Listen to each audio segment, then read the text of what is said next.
புரட்சித் தலைவர் எம்ஜிஆர் அவர்கள் தான் முதலமைச்சராக பொறுப்பேற்று நிறைவேற்றிய பல திட்டங்களுள் மகத்தான திட்டமாக போற்றப்படுவது ஏழை குழந்தைகளுக்கான சத்துணவு திட்டம். எம்ஜிஆர் அவர்கள் தன் இளமை காலத்தில் வறுமையின் கொடுமையை அறிந்திருந்தார்.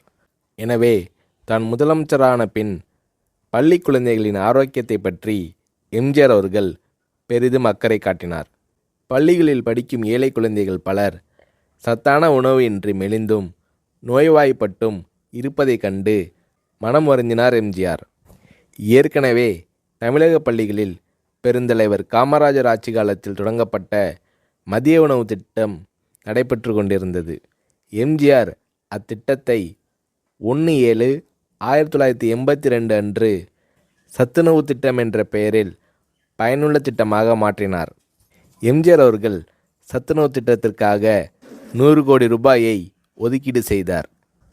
முட்டை, காய்கறிகள் அதிகம் கலந்த சத்துள்ள உணவு 5 முதல் 14 வயது வரை உள்ள குழந்தைகளுக்கு வழங்கப்பட வேண்டும் என்பதே சத்துணவு திட்டத்தின் குறிக்கோளாகும்.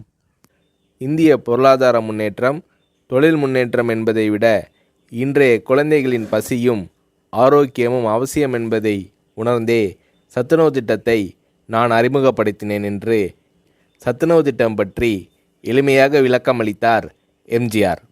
எம்ஜிஆர் அவர்கள் அறிமுகம் செய்த சத்துணவு திட்டத்தை உலகமே வியந்து பாராட்டியது. மேலை நாட்டு தலைவர்கள் மற்றும் மக்கள் தொண்டு அமைப்புகளும் இத்திட்டத்தால் ஈர்க்கப்பட்டனர். ஏழை குழந்தைகளின் ஆரோக்கியத்தை பற்றி அக்கறை கொண்ட தலைவர் தமிழக முதல்வர் எம்ஜிஆர் தான் என்று மேலை நாடுகள் எல்லாம் எம்ஜிஆர் அவர்களை போற்றி பாராட்டின. எம்ஜிஆர் அவர்கள் தான் முதலமைச்சராக பதவி வகித்த போது தீட்டிய நல்ல பல திட்டங்களால் எம்ஜிஆர் அவர்களை புரட்சித் தலைவர் என்று மக்கள் பாராட்டத் தொடங்கினர்.